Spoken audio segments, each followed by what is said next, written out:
दोस्तों एक बार फिर से मैं आपके लिए SSC selection post phase 13 notification 2025 form fill up apply online process की अपडेट लेके आ चुके हैं।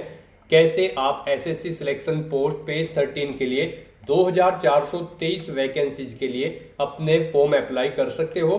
10वीं 12वीं डिग्री लेवल की वेरियस पोस्ट निकली हुई है जिनके लिए आप ऑल इंडिया से मेल और फीमेल दोनों आवेदन कर सकते हैं। ऑनलाइन आवेदन करते समय आपको कोई भी ऐसी गलती या फिर मिस्टेक नहीं करनी होगी जिसको करने से आपके एप्लीकेशन फॉर्म रिजेक्ट हो सकते हैं।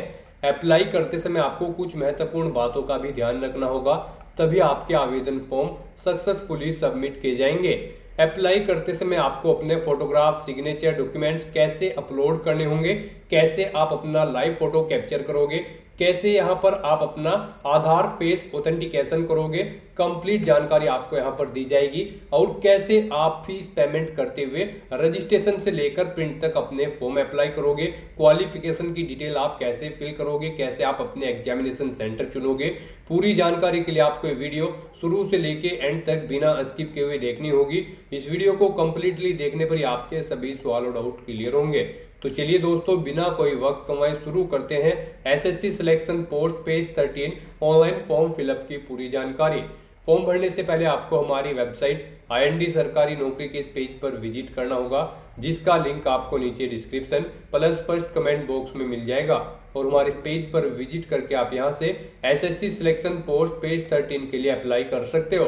स्टाफ सिलेक्शन कमीशन कर्मचारी चयन आयोग एसएससी के अंतर्गत सिलेक्शन पोस्ट पेज 13 की वेरियस पोस्ट निकली हुई है।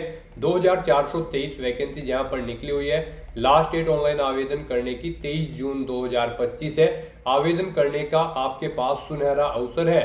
लेवल 1 से लेवल 7 के अंतर्गत सैलरी है। मैट्रिक लेवल पोस्ट के लिए 10वीं पास अप्लाई कर सकते हैं। इंटरमीडिएट लेवल के लिए 12वीं पास और ग्रेजुएशन लेवल के लिए डिग्री धारक कैंडिडेट फॉर्म अप्लाई कर सकते हैं।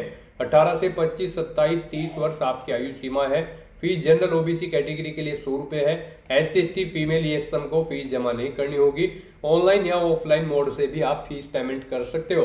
कंप्यूटर बेस्ड एग्जामिनेशन के आधार पे सिलेक्शन किया जाएगा। ऑनलाइन अप्लाई कर सकते हो।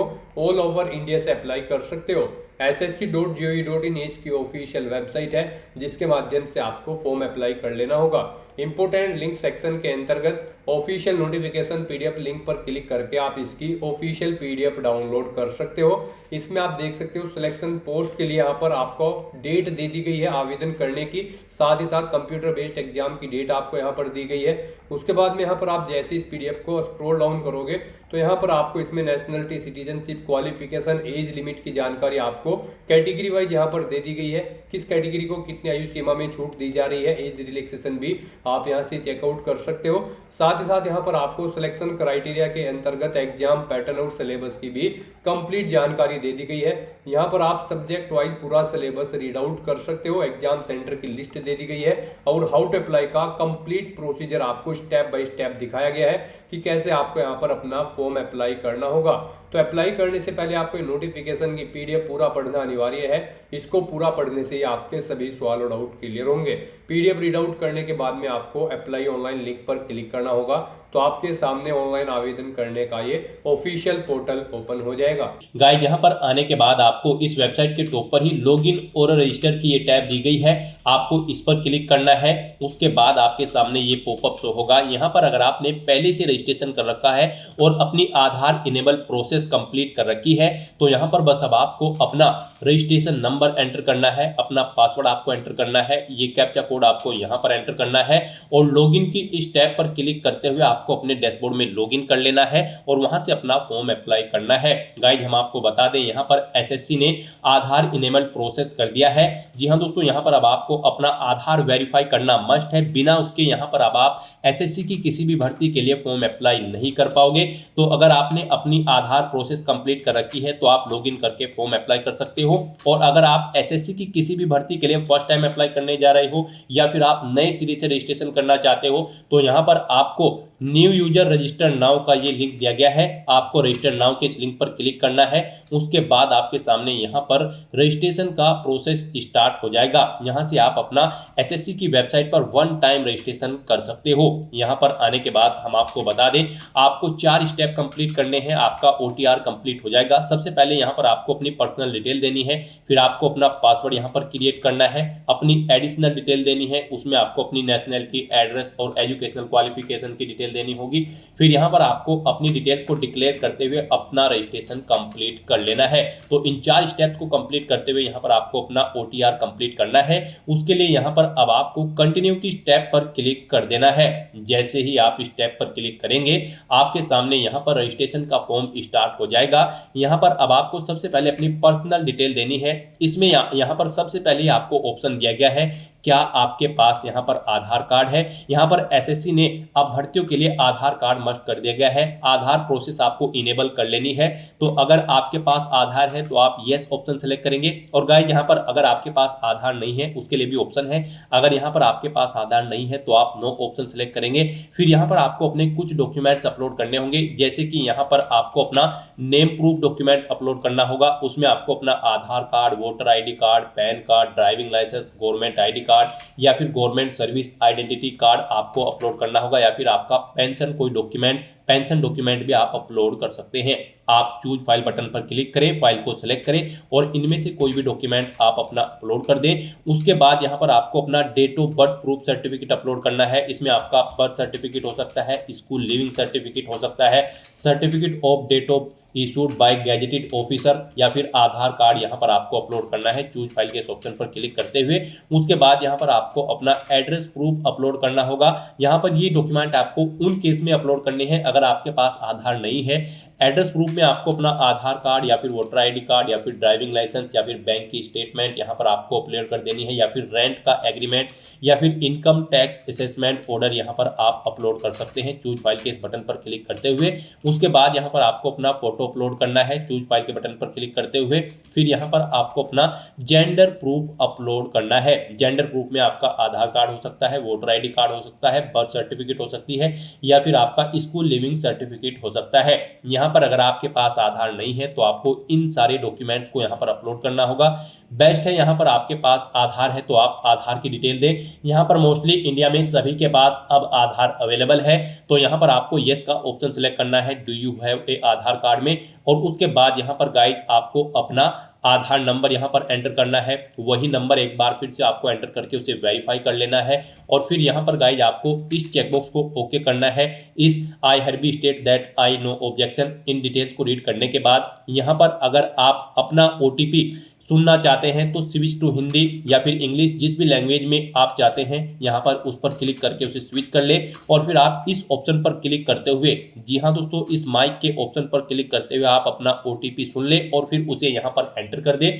और गाइज यहाँ पर अगर आप सुनना नहीं चाहते हैं तो फिर यहाँ पर आपको सेंड ओटीपी के इस ऑप्शन पर क्लिक करना है। फिर आपके रजिस्टर्ड मोबाइल नंबर पर जिससे आपका आधार लिंक है उस पर एक ओटीपी आएगा, वो ओटीपी आपको यहाँ पर एंटर करना है। और फिर गाइज आपको वेरीफाई ओटीपी के ऑप्शन पर क्लिक करके अपना आधार वेरीफाई कर लेना है। फिर आपके सामने यहाँ पर शो हो जाएगा आपका आधार सक्सेसफुली वेरीफाइड हो चुका है। ग्रीन कलर में आपको वेरीफाइड का ऑप्शन यहाँ पर मिल जाएगा। उसके बाद गाइज यहाँ पर आपको अपना नाम एंटर करना है अपनी 10वीं की मार्कशीट के अकॉर्डिंग। फिर आपको वही नाम एक बार फिर से एंटर करके वेरीफाई कर लेना है। फिर आपसे पूछा गया है कि क्या आपने कभी अपना नाम चेंज किया है। अगर किया है तो आप यहाँ पर यस ऑप्शन सेलेक्ट करें और फिर वो चेंज नेम यहाँ पर आप एंटर करें। फिर उसे एक बार फिर से एंटर करके वेरीफाई कर ले। और अगर आपने अपना नाम कभी चेंज नहीं किया है तो यहाँ पर आपको नो ऑप्शन ही सिलेक्ट रहने देना है। उसके बाद यहाँ पर आपको अपना जेंडर सिलेक्ट करना है, आप मेल हो, फीमेल हो या फिर ट्रांसजेंडर, आप अपने अकॉर्डिंग ऑप्शन सेलेक्ट करें। दोबारा से अपना जेंडर सेलेक्ट करके उसे वेरीफाई कर लें। फिर यहाँ पर आपको अपनी डेट ऑफ बर्थ सेलेक्ट कर लेनी है इस कैलेंडर में से। यहाँ पर आपको अपनी ये डेट ऑफ बर्थ अपनी 10वीं की मार्कशीट के अकॉर्डिंग सेलेक्ट करनी है। वही डेट ऑफ बर्थ आपको एक बार फिर से सिलेक्ट कर लेनी है कैलेंडर में से वेरिफिकेशन के लिए। फिर यहाँ पर आपको अपने फादर का नाम एंटर करना है। उसके बाद यहाँ पर आपको अपने फादर का नाम एक बार फिर से एंटर करके उसे कंफर्म कर लेना है। फिर आप अपनी मदर का नाम एंटर करें, अपनी मदर का नाम एक बार फिर से एंटर करके उसे कंफर्म कर ले। आपके फादर और मदर का नेम भी आपकी 10वीं की मार्कशीट के अकॉर्डिंग होना चाहिए और इनके नाम से पहले मिस्टर, मिसिस, श्रीमती, लेट या फिर डॉक्टर नहीं लगाना है आपको। उसके बाद यहाँ पर आपको अपना 10वीं क्लास का एजुकेशन बोर्ड सेलेक्ट करना है, किस बोर्ड से आपने यहाँ पर अपनी 10वीं क्लास पास आउट की है। उसके बाद यहाँ पर आपको उसे दोबारा से सिलेक्ट करके कंफर्म कर लेना है जिस बोर्ड से आपने अपनी 10वीं क्लास यहाँ पर पास आउट की है। उसके बाद गाइस यहाँ पर आपको अपनी 10वीं क्लास का रोल नंबर देना है, एक बार फिर से उसे एंटर करके कंफर्म कर लेना है। फिर पासिंग ईयर आपको सिलेक्ट कर लेना है, किस ईयर में आपने अपनी 10वीं क्लास पास आउट की है। हाईएस्ट क्वालिफिकेशन क्या है आपकी, 10वीं, 12वीं, ग्रेजुएशन, पोस्ट ग्रेजुएशन, आप अपने अकॉर्डिंग यहाँ पर ऑप्शन सेलेक्ट करें। फिर यहाँ पर आप दोबारा से अपनी हायर क्वालिफिकेशन सेलेक्ट करें। उसके बाद यहाँ पर आपको अपना मोबाइल नंबर और ईमेल आईडी एंटर करनी है और इन्हें यहाँ पर आपको वेरीफाई कर लेना है। इनके सामने आपको सेंड ओटीपी का ऑप्शन दिया गया है, आप सेंड ओटीपी के ऑप्शन पर क्लिक करें। उसके बाद आपके रजिस्टर्ड मोबाइल नंबर और ईमेल आईडी पर ओटीपी आएंगे, वो ओटीपी आप यहाँ पर एंटर करके अपने मोबाइल नंबर और ईमेल आईडी को वेरीफाई कर लें और उसके बाद गाइस यहाँ पर आप सेव एंड नेक्स्ट के इस ऑप्शन पर क्लिक कर दें। इस तरह से यहाँ पर आपकी पर्सनल डिटेल सक्सेसफुली सेव हो जाएगी। उसके बाद यहाँ पर आपको एक रजिस्ट्रेशन नंबर प्रोवाइड करा दिया गया है, यह रजिस्ट्रेशन नंबर आपको केयरफुली नोट डाउन करके रख लेना है फ्यूचर यूज के लिए। यह रजिस्ट्रेशन नंबर आपकी रजिस्टर्ड मोबाइल नंबर और ईमेल आईडी पर भी सबमिट कर दिया गया है, तो आप इसे केयरफुली नोट डाउन करके रखें फ्यूचर यूज के लिए। और यहाँ पर अब आपको कंटिन्यू के इस ऑप्शन पर क्लिक कर देना है। नेक्स्ट आपके सामने कुछ इस तरह से इंटरफेस ओपन होगा। अब यहाँ पर आपको जो रजिस्ट्रेशन नंबर मिला है वो रजिस्ट्रेशन नंबर आपको एंटर करना है। उस रजिस्ट्रेशन नंबर के साथ साथ ही आपकी ईमेल आईडी और मोबाइल नंबर पर एक पासवर्ड भी आया होगा, वो पासवर्ड यहाँ पर आपको एंटर करना है। उसके बाद आपको ये कैप्चा कोड यहाँ पर एंटर करना है और फिर गाइस यहाँ पर आपको साइन इन के इस ऑप्शन पर क्लिक कर देना है। नेक्स्ट यहाँ पर आपको अपना पासवर्ड चेंज करना है। यहाँ पर अब आपको सबसे पहले अपना ओल्ड पासवर्ड एंटर करना है, वो वाला पासवर्ड जो आपके रजिस्टर्ड मोबाइल नंबर और ईमेल आईडी पर आया है आपके रजिस्ट्रेशन नंबर के साथ। और उसके बाद यहाँ पर आपको अपना नया पासवर्ड क्रिएट करना है। यहाँ पर इस पासवर्ड को क्रिएट करने के लिए आपको गाइडलाइन दी गई है, आपका पासवर्ड कम से कम 8 कैरेक्टर का होना चाहिए और ये अल्फा न्यूमेरिक फॉर्मेट में होना चाहिए। मींस आपके पासवर्ड में कम से कम एक अपर केस कैरेक्टर, एक लोअर केस कैरेक्टर, एक इंटीजर नंबर, एक स्पेशल कैरेक्टर जैसे कि @ या फिर डॉलर होना चाहिए। तो इस फॉर्मेट में यहाँ पर आपको अपना पासवर्ड क्रिएट करना है, वही पासवर्ड आपको कंफर्म पासवर्ड फील्ड में एंटर करना है। उसके बाद यहाँ पर आपको एक सिक्योरिटी क्वेश्चन सेलेक्ट करना है, यहाँ पर आप कोई भी सिक्योरिटी क्वेश्चन सेलेक्ट करें, उसका आंसर दें। फिर यहाँ पर आप दूसरा सिक्योरिटी क्वेश्चन सेलेक्ट करें और फिर उसका आंसर यहाँ पर आप दें और उसके बाद गाइस यहाँ पर आप सेव एंड नेक्स्ट के इस ऑप्शन पर क्लिक कर दें। इस तरह से यहाँ पर आपका पासवर्ड चेंज हो जाएगा। फिर आपके सामने कुछ इस तरह से इंटरफेस ओपन होगा। अब यहाँ पर आपको दोबारा से अपना रजिस्ट्रेशन नंबर एंटर करना है, अपना पासवर्ड आपको एंटर करना है, नया पासवर्ड जो आपने चेंज किया है वो पासवर्ड यहाँ पर आपको एंटर करना है, ये कैप्चा कोड आपको यहाँ पर एंटर करना है और उसके बाद गाइस आपको लॉगिन के इस ऑप्शन पर क्लिक कर देना है। लॉगिन करने के बाद अब यहाँ पर आपको अपनी एडिशनल डिटेल्स प्रोवाइड करानी है। सबसे पहले यहाँ पर आपको अपनी कैटेगरी सिलेक्ट कर लेनी है, किस कैटेगरी से आप बिलोंग करते हैं। फिर यहाँ पर आपको अपनी कैटेगरी दोबारा से सिलेक्ट करके उसे वेरीफाई कर लेना है। फिर आपको अपनी नेशनलिटी यहाँ पर सिलेक्ट कर लेनी है, यहाँ पर सिटीजन ऑफ इंडिया अगर आप इंडिया से हैं। उसके बाद अगर आप नेपाल, भूटान या फिर टाइबेटियन हैं तो यहाँ पर आप अपने अकॉर्डिंग ऑप्शन सेलेक्ट करें। यहाँ पर अगर आप अदर कंट्री से हैं तो फिर यहाँ पर आपको अपनी नेशनलिटी की डिटेल देनी है और अगर आप इंडिया से हैं तो यहाँ पर आप इंडिया सेलेक्ट करें, फिर आपको ये डिटेल नहीं देनी है।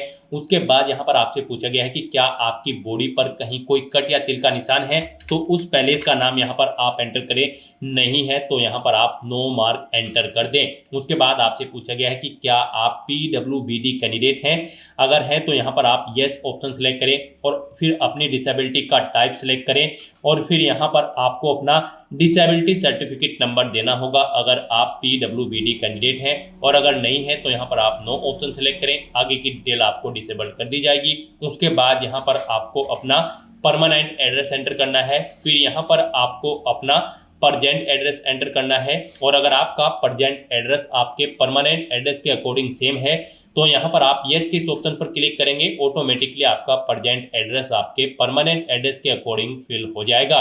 उसके बाद यहाँ पर गाइस आपको सेव एंड नेक्स्ट के इस ऑप्शन पर क्लिक कर देना है। आपकी एडिशनल डिटेल सक्सेसफुली सेव करने के बाद आपको डिक्लेरेशन सेक्शन में रिडायरेक्ट कर दिया जाएगा। यहाँ पर आने के बाद आप अपने रजिस्ट्रेशन फॉर्म का प्रीव्यू भी चेकआउट कर सकते हो। आप प्रीव्यू OTR के इस ऑप्शन पर क्लिक करें और अपने रजिस्ट्रेशन फॉर्म का प्रीव्यू चेकआउट कर लें और उसका प्रिंट आउट भी आप ले सकते हो।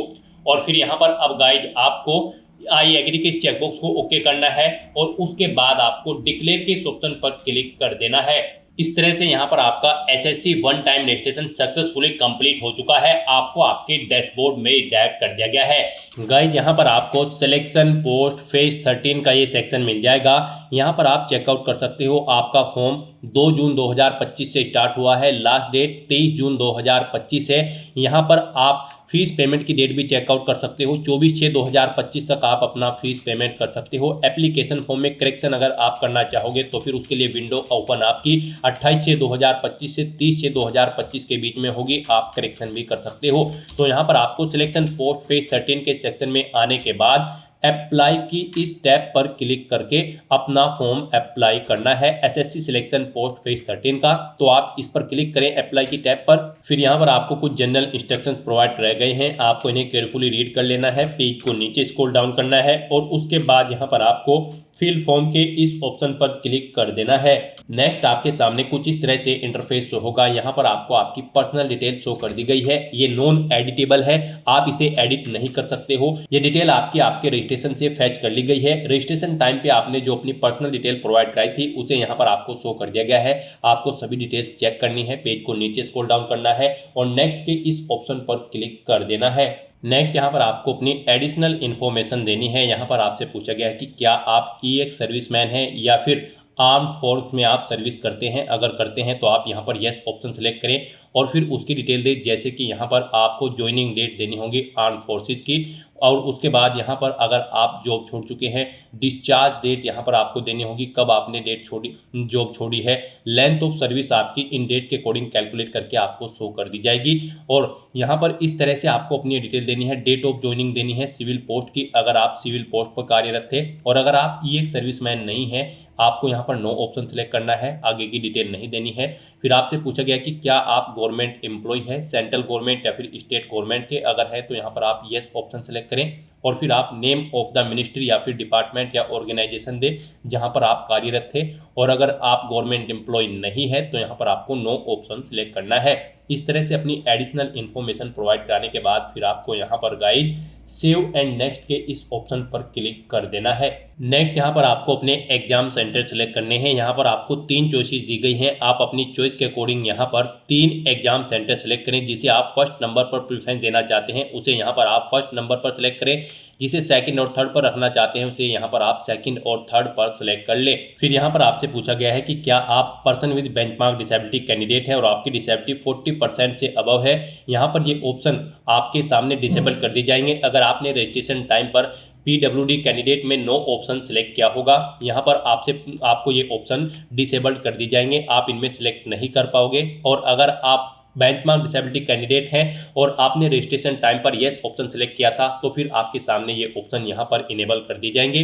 फिर यहाँ पर आपसे फिजिकल लिमिटेशन के बारे में पूछा गया है। इसके बारे में आप पारा 9.2 और 9.3 से रीड कर सकते हो। अगर हैं तो आप यस करेंगे और फिर यहाँ पर आप अपना सर्टिफिकेट अपलोड करेंगे फिजिकल लिमिटेशन का। नहीं है तो आप नो ऑप्शन सेलेक्ट करेंगे। उसके बाद यहाँ पर अगर आपको स्क्राइब की जरूरत है ये भी ऑप्शन आपके सामने इनेबल या डिसेबल होगा। जब आपने यहाँ पर रजिस्ट्रेशन टाइम डिटेल दी थी वहां पर आपसे पूछा गया था कि क्या आपको स्क्राइब की जरूरत है। अगर वहां पर आपने नो ऑप्शन सेलेक्ट किया होगा तो यहाँ पर आपको ये ऑप्शन डिसेबल कर दिया जाएगा। यस किया होगा तो फिर यहाँ पर आपको यस ऑप्शन सेलेक्ट करने का ऑप्शन मिल जाएगा। इस तरह से अपनी डिटेल यहाँ पर फिल करने के बाद फिर आपको सेव एंड नेक्स्ट के इस ऑप्शन पर क्लिक कर देना है।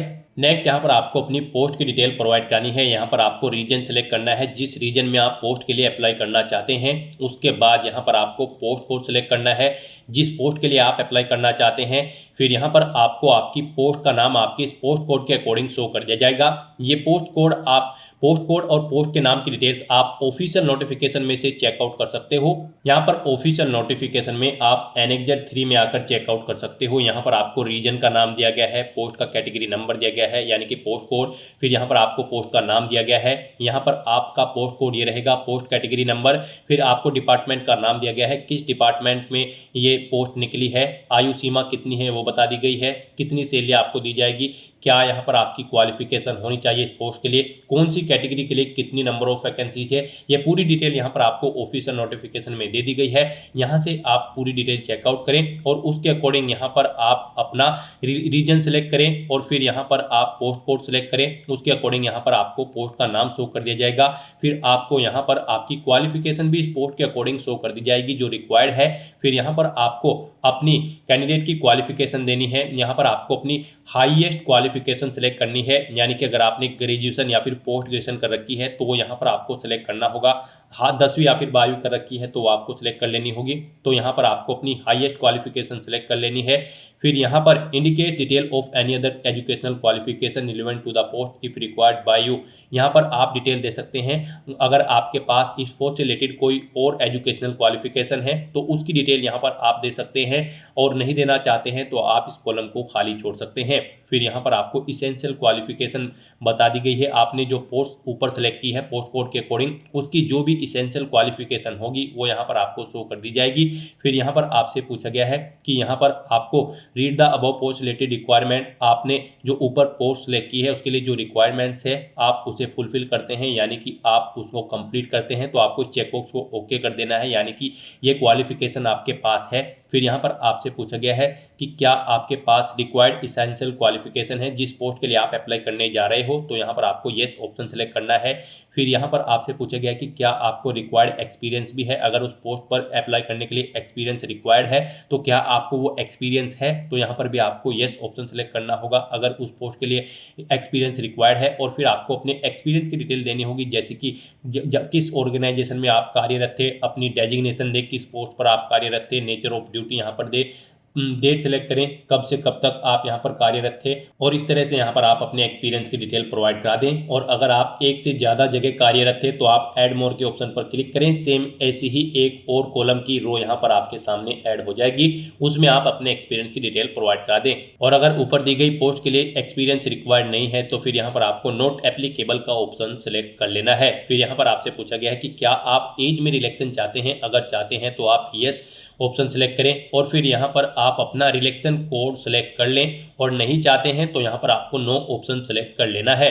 इस तरह से अपनी पोस्ट से रिलेटेड डिटेल प्रोवाइड करने के बाद फिर गाइस यहाँ पर आपको सेव एंड नेक्स्ट के इस ऑप्शन पर क्लिक कर देना है। नेक्स्ट यहाँ पर आपको अपना फेस ऑथेंटिकेशन करना है, अपना लाइव फोटो आपको कैप्चर करना है और अपने सिग्नेचर यहाँ पर आपको अपलोड कर देने हैं। इस सेक्शन को कंप्लीट करने के लिए आपको अपना मोबाइल फोन यूज करना होगा। आप अपने गूगल प्ले स्टोर पर जाएं मोबाइल फ़ोन पर, और फिर वहां पर आप माई एसएससी का ऐप डाउनलोड कर लें और उसे फिर आप इंस्टॉल कर लें। उसे इंस्टॉल करने के बाद गाइज आपको यहां पर अपनी एक और ऐप इंस्टॉल करनी होगी अपने मोबाइल फ़ोन पर ही।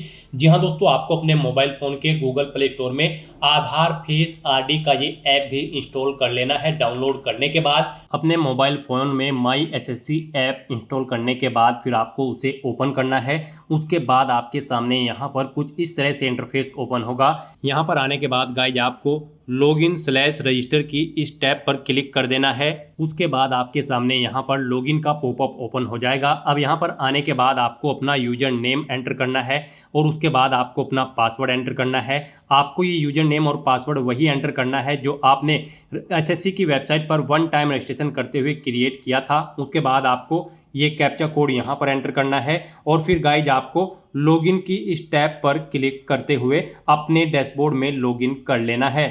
फिर यहाँ पर आपका डैशबोर्ड आपके सामने शो हो जाएगा। यहाँ पर आने के बाद अब आपको डैशबोर्ड के इस ऑप्शन पर क्लिक करना है। यहाँ पर आने के बाद में आपको माई एप्लीकेशन की इस टैब पर क्लिक करना है। फिर यहाँ पर आपके सामने जो भी करंट में वैकेंसी चल रही है उनकी लिस्ट शो कर दी जाएगी। आप यहाँ पर एसएससी की जिस भी भर्ती के लिए अप्लाई करना चाहते हैं उसी भर्ती के लिए आपको कंटिन्यू की टैब पर क्लिक करना होगा। यहाँ पर आपको आपकी पर्सनल डिटेल शो कर दी जाएगी। इसी तरह से आपको एजुकेशनल डिटेल शो कर दी जाएगी। उसके बाद में एडिशनल इंफॉर्मेशन शो कर दी जाएगी और उसके बाद में आधार ऑथेंटिकेशन वेरिफिकेशन की डिटेल शो की जाएगी। तो आपको सेव एंड नेक्स्ट की टैब पर क्लिक करते हुए step by step Aadhaar authentication verification के सेक्शन में आना होगा। यहाँ पर आने के बाद में आपको इस चेकबॉक्स को ओके करना होगा और यहाँ पर आधार फेस ऑथेंटिकेशन की टैब पर क्लिक करना होगा। आधार फेस ऑथेंटिकेशन की टैब पर क्लिक करने के बाद में आपको आधार फेस आरडी का एप्लीकेशन डाउनलोड करना है। अगर आपके मोबाइल में पहले से ही आधार फेस आरडी इंस्टॉल्ड है तो आपको डायरेक्टली अपना फेस ऑथेंटिकेट करना होगा। यहाँ पर आपको अपना फेस इस सर्कल में लाना होगा और अपनी आंखों को 2 बार ब्लिंक करना होगा तो आपका फोटो यहाँ पर ऑथेंटिकेट हो जाएगा। उसके बाद में आपको यहाँ पर सेव एंड नेक्स्ट की इस टैब पर क्लिक करना होगा। फिर यहाँ पर आपको अपना लाइव फोटो कैप्चर करना है और अपने सिग्नेचर अपलोड करने हैं। ये आप अपने मोबाइल फोन से भी कर सकते हैं या फिर आप अपने कंप्यूटर से भी इन्हें कंप्लीट कर सकते हैं। उसके लिए आपको सभी इंस्ट्रक्शंस यहाँ पर दिए गए हैं। जिस स्थान पर आप अपना फोटो कैप्चर करेंगे वहां पर प्रॉपर वे में लाइट होनी चाहिए और प्लेन बैकग्राउंड आपका होना चाहिए और आपकी आंखें कैमरे की तरफ होनी चाहिए। बिल्कुल सीधा आपको देखना है कैमरे की तरफ और यहाँ पर रेड कलर का जो रेक्टेंगल होगा उसमें पूरा फेस आपका कवर्ड होना चाहिए। फोटो कैप्चर करते समय आपको कोई भी कैप, मास्क या फिर सनग्लासेस नहीं पहनने हैं और यहाँ पर साथ ही साथ आपको ईयरफोन या फिर कोई अन्य डिवाइस भी अपने कानों में नहीं रखना है जब आप अपना लाइव फोटो यहाँ पर कैप्चर करेंगे। और उसके बाद में आपको कैप्चर लाइव फोटो की टैब पर क्लिक करते हुए अपना फोटो लाइव कैप्चर कर लेना होगा। लाइव फोटो कैप्चर करने के लिए आपको अपना फेस इस सर्कल के अंतर्गत लाना होगा। फोटो कैप्चर करने के लिए आपको अपना फेस इस तरह से लाना होगा जैसे कि आपका पासपोर्ट साइज फोटो होता है। फिर आपको इस ऑप्शन पर क्लिक करते हुए अपना फोटो कैप्चर कर लेना होगा। फिर यहाँ पर आपको अपने सिग्नेचर अपलोड करने होंगे। सिग्नेचर आपके 10 KB से 20 KB के बीच में होने चाहिए। जेपीईजी या फिर जेपीजी फॉर्मेट में आपके सिग्नेचर होने चाहिए। डायमेंशन उनकी 6.0 सेंटीमीटर उनकी विड्थ और 2.0 सेंटीमीटर उनकी हाइट होनी चाहिए। रेजुलेशन 300 DPI होना चाहिए। सिग्नेचर के लिए आपको गाइडलाइन भी दी गई है। आप यहाँ पर क्लिक हियर टू रीड के इस लिंक पर क्लिक करें और यहाँ पर आपके सामने ये PDF ओपन हो जाएगी। इसमें आप चेकआउट कर सकते हो कि किस तरह से आपके सिग्नेचर होने चाहिए। यहाँ पर एक बॉक्स के अंदर आपके सिग्नेचर होने चाहिए। कुछ इस तरह से यहाँ पर आपके सिग्नेचर एक्सेप्टेबल होंगे। गाइस, इस फॉर्मेट में आपके सिग्नेचर एक्सेप्टेबल होंगे और इन फॉर्मेट्स में आपके सिग्नेचर यहाँ पर एक्सेप्टेबल नहीं होंगे। आपको इन्हें केयरफुली चेकआउट कर लेना है। एग्जांपल्स आपको यहाँ पर दिए गए हैं, इनके अकॉर्डिंग आपको अपने सिग्नेचर करने हैं। सिग्नेचर अपलोड करने के लिए आपको अपलोड योर सिग्नेचर की टैब पर क्लिक करना होगा। इस टैब पर आप क्लिक करें, अपनी फाइल को सिलेक्ट करें और यहाँ पर अपना सिग्नेचर अपलोड कर दें। उसके बाद में यहाँ पर आपको सेव एंड नेक्स्ट की इस टैब पर क्लिक करना होगा। तो दोस्तों, इस तरह से आपका आधार ऑथेंटिकेशन वेरिफिकेशन कंप्लीट हो जाएगा, आपका लाइव फोटो कैप्चर हो जाएगा और आपके सिग्नेचर भी अपलोड हो जाएंगे। नेक्स्ट आपको आपके एप्लीकेशन फॉर्म का पूरा प्रीव्यू शो कर दिया गया है। आपको सभी डिटेल्स केयरफुली चेकआउट करनी है। आप जिस सेक्शन में एडिट करना चाहते हैं, अगर कोई मिस्टेक है तो आप एडिट कर सकते हैं या फिर गाइस यहाँ पर आप गो बैक के इस ऑप्शन पर क्लिक करके भी एडिट कर सकते हैं। और अगर सभी चीजें ओके हैं तो बस यहाँ पर अब आपको सेव एंड नेक्स्ट के इस ऑप्शन पर क्लिक कर देना है। नेक्स्ट आपके सामने डिक्लेरेशन सेक्शन ओपन हो जाएगा। अब यहाँ पर आपको आई एग्री के इस चेकबॉक्स को ओके करना है। ये कैप्चा कोड आपको यहाँ पर एंटर करना है और फिर गाइज आपको सबमिट के इस ऑप्शन पर क्लिक कर देना है। नेक्स्ट आपके सामने कुछ इस तरह से इंटरफेस शो होगा। यहाँ पर आपका एप्लीकेशन फॉर्म सक्सेसफुली सबमिट हो चुका है। आप यहाँ पर मैसेज चेकआउट कर सकते हो। यहाँ पर अब आप प्रिंट एप्लीकेशन के इस ऑप्शन पर क्लिक करके अपने एप्लीकेशन फॉर्म का एक हार्ड कॉपी प्रिंट आउट ले सकते हो, फ्यूचर यूज के लिए, फ्यूचर रेफरेंस के लिए। गाइस, यहाँ पर अगर आप रिजर्व कैटेगरी से बिलोंग करते हैं तो फिर यहाँ पर आपको कोई फीस जमा नहीं करानी है। और अगर आप यहाँ पर जनरल ओबीसी कैंडिडेट है, अनरिजर्व कैटेगरी कैंडिडेट है, तो फिर यहाँ पर आपको 100 रुपये फीस के रूप में जमा कराने होंगे, जो कि आप डेबिट कार्ड, क्रेडिट कार्ड या फिर नेट बैंकिंग के माध्यम से या फिर यूपीआई के माध्यम से जमा करा सकते हो। उसके बाद यहाँ पर आपका फॉर्म सबमिट होगा और फिर आप अपने एप्लीकेशन फॉर्म का प्रिंट आउट ले लेंगे। तो यहाँ पर अब आपका फॉर्म सबमिट हो चुका है। अगर आप रिजर्व कैटेगरी से बिलोंग करते हैं तो अब यहाँ पर आप गो टू डैशबोर्ड के स्टेप पर क्लिक करके अपने डैशबोर्ड में जाकर चेकआउट कर सकते हो कि आपका एप्लीकेशन फॉर्म सक्सेसफुली सबमिट हो चुका है या फिर नहीं। आपको आपके फॉर्म का स्टेटस आपके डैशबोर्ड में शो कर दिया जाएगा। अपने डैशबोर्ड में आकर आप यहाँ पर एप्लीकेशन स्टेटस के इस लिंक पर क्लिक करके अपने एप्लीकेशन फॉर्म का स्टेटस चेकआउट कर सकते हो कि वो सक्सेसफुली सबमिट हो चुका है या फिर नहीं। और यहाँ से भी आप गाइड प्रिंट के इस ऑप्शन पर क्लिक करके अपने एप्लीकेशन फॉर्म का एक हार्ड कॉपी प्रिंट आउट ले सकते हो, फ्यूचर यूज के लिए, फ्यूचर रेफरेंस के लिए। तो दोस्तों, ऐसे आप एसएससी सिलेक्शन पोस्ट फेज 13 के 2423 खाली पदों को भरने के लिए अपने फॉर्म अप्लाई कर सकते हो बिना कोई मिस्टेक किए हुए। आज की इस वीडियो में बस इतना ही। आई होप ये वीडियो आपको पसंद आई होगी। अगर पसंद आई हो तो इसे लाइक और शेयर करें। चैनल पर नए हो तो इसे सब्सक्राइब कर लें। Thanks for watching.